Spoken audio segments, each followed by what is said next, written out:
Selamat sore, rekan-rekan mahasiswa dan Bapak Ibu.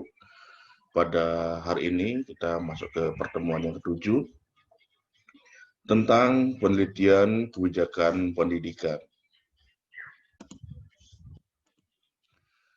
Yang dimaksudkan di sini adalah konsep penelitian kebijakan pendidikan. Dinamika keilmuan dan kehidupan modern telah mempertemukan konsep penelitian dan kebijakan pendidikan bermetamorfosis dalam suasana serasi menjelma sebagai penelitian kebijakan pendidikan. Di samping itu, penelitian kebijakan pendidikan merupakan bagian dari kajian kebijakan publik yang sudah berkembang pesat dan keilmuan yang sudah mapan. Nah, apabila sedang diimplementasikan kebijakan pendidikan yang diteliti, maka untuk meningkatkan kualitas, efektivitas, dan efisiensi dari kebijakan pendidikan tersebut. Nah, sedangkan penelitian kebijakan pendidikan dilakukan pada saat kebijakan pendidikan itu sudah selesai diterapkan atau diimplementasikan, maka tujuannya untuk menilai kebijakan pendidikan tersebut secara menyeluruh, berhasil atau gagal. Menemukan masalah yang fundamental untuk diselesaikan bagi para pengambil kebijakan. Nah, selanjutnya penelitian kebijakan pendidikan juga diterjemahkan sebagai tindakan untuk memecahkan masalah pendidikan atas dasar saran-saran yang dibuat oleh Policy Research sesuai hasil penelitian. Penelitian kebijakan pendidikan dalam hal ini tidak diasumsikan dari sudut pandang politik pemerintahan semata. Nah, tetapi juga sebagai objek studi ilmiah. Di dalam konteks penelitian kebijakan pendidikan, sebagai field of study mengacu pada dua hal. Nah, apa saja itu? Apa yang dikerjakan peneliti dan apa yang diusulkan atau dikehendaki pengguna atau user. Ini bisa dipertanggungjawabkan secara ilmiah atau keilmuan. Karena penelitian tampil profesional dengan metodologi dan berpikir analisis. Baik, Bapak Ibu, saya akan lanjutkan. Di samping itu, penelitian kebijakan pendidikan juga dipandang sebagai proses penyelenggaraan penelitian untuk mendukung kebijakan atau analisis masalah pendidikan yang bersifat fundamental secara teratur. Membantu pengambilan kebijakan, memecahkan masalah.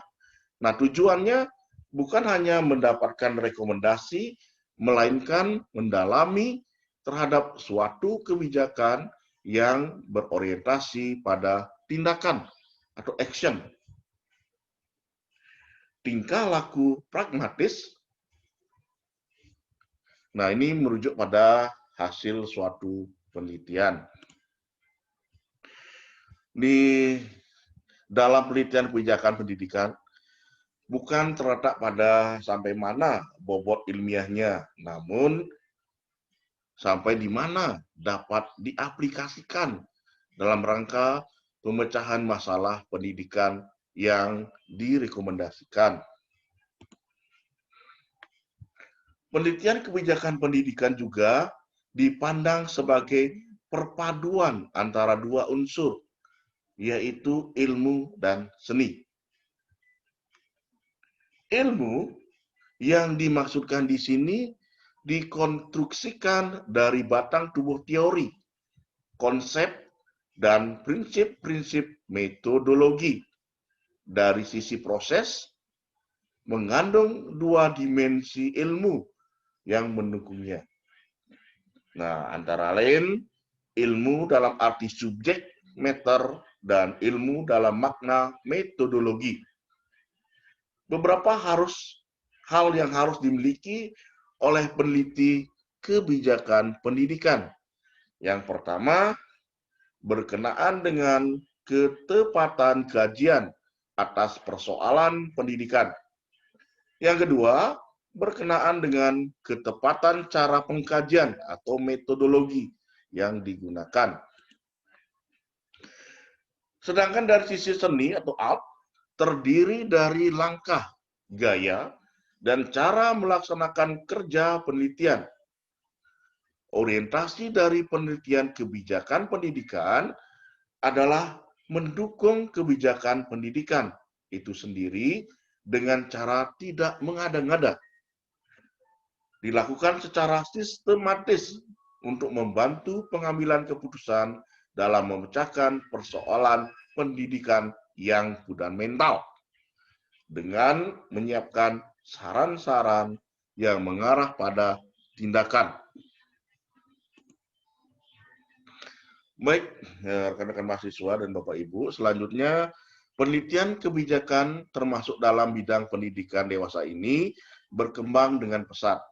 Hal ini dipengaruhi ada beberapa hal, antara lain yang pertama, makin banyaknya penyandang dana, baik instansi pemerintah maupun non-pemerintah. Yang kedua, penggunaan hasil studi yang makin variatif. Yang ketiga, fokus persoalan yang dikaji semakin umum dan memiliki bermacam-macam tipe dan bentuknya. Yang keempat, penyelenggaraan penelitian kebijakan yang makin bervariasi maksudnya. Yang kelima, bervariasinya latar belakang penelitian. Yang keenam, adanya political will untuk melegalkan suatu kebijakan. Yang ketujuh, makin terbatasnya kemampuan organisasi, terutama organisasi pemerintah, untuk dapat menyelesaikan persoalan dengan dan olehnya sendiri, sehingga memerlukan pihak expert melakukan. Yang kedelapan, makin tingginya harapan masyarakat dan diikuti penyediaan anggaran pemerintah yang dialokasikan untuk sektor pendidikan semakin besar. Dengan alasan-alasan ini, kebijakan pendidikan mesti selalu didahului dengan hasil penelitian yang bisa dipertanggungjawabkan. Baik, Bapak, Ibu, dan rekan-rekan mahasiswa, demikianlah pertemuan kita untuk hari ini. Untuk kedepannya kita akan sambung kembali. Terima kasih.